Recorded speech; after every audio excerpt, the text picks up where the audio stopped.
কিরে ভাবি, কি করছিস? কি ব্যাপার মা, তুমি আজকে কাজ ফাজ সব ছেড়ে আমার কাছে এসে বসলে?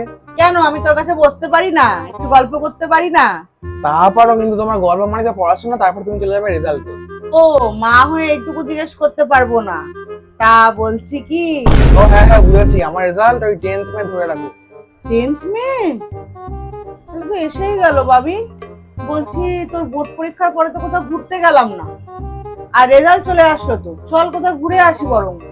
মা এখন আর হবে না গো, এই সপ্তাহে পুরো বলে দিয়েছে যে ক্লাস 11 এর ক্লাস টেস্ট শুরু হয়ে যাবে। বলিস কি রে? এই তো 11-এ এখনো উঠিসনি, 10 এর রেজাল্ট বেরোয়নি, 10 তারিখে নাকি রেজাল্ট বেরোবে। তারপরে 11-এ ভর্তি হয়ে গেলি, তার আবার পরীক্ষা? হ্যাঁ মা, পরীক্ষা, ওই জন্য তো যাবো না বলছি, কোথাও বেরোতে পারবো না। অলরেডি ম্যামরা সব সাবজেক্টে একটা করে চ্যাপ্টার শেষও করে দিয়েছে। ওই জন্যই তোদের এই অবস্থা। রেজাল্ট বেরোলো না, ভর্তি নিয়ে নিল। রেজাল্ট বেরোলো না, 11-এ উঠে তার পরীক্ষাও দিয়ে দিলি। আচ্ছা ভাবি, বলছি কি, এই ধর 10-এর তো এখনো রেজাল্ট বেরোয়নি, পাস ফেলের তো তোদের ঠিক নেই। এবার 11-এর পরীক্ষা তো তোরা দিচ্ছিস, যদি এর মধ্যে কেউ... তুমি কি বলতে চাইছো? কেউ কিছু করবে না গো, এখন সবাই 10 এর রেজাল্টে সবাই পাস করে যায়। ও, সবাই পাস করে যায়? আমাদের সময় এরকম ছিল না।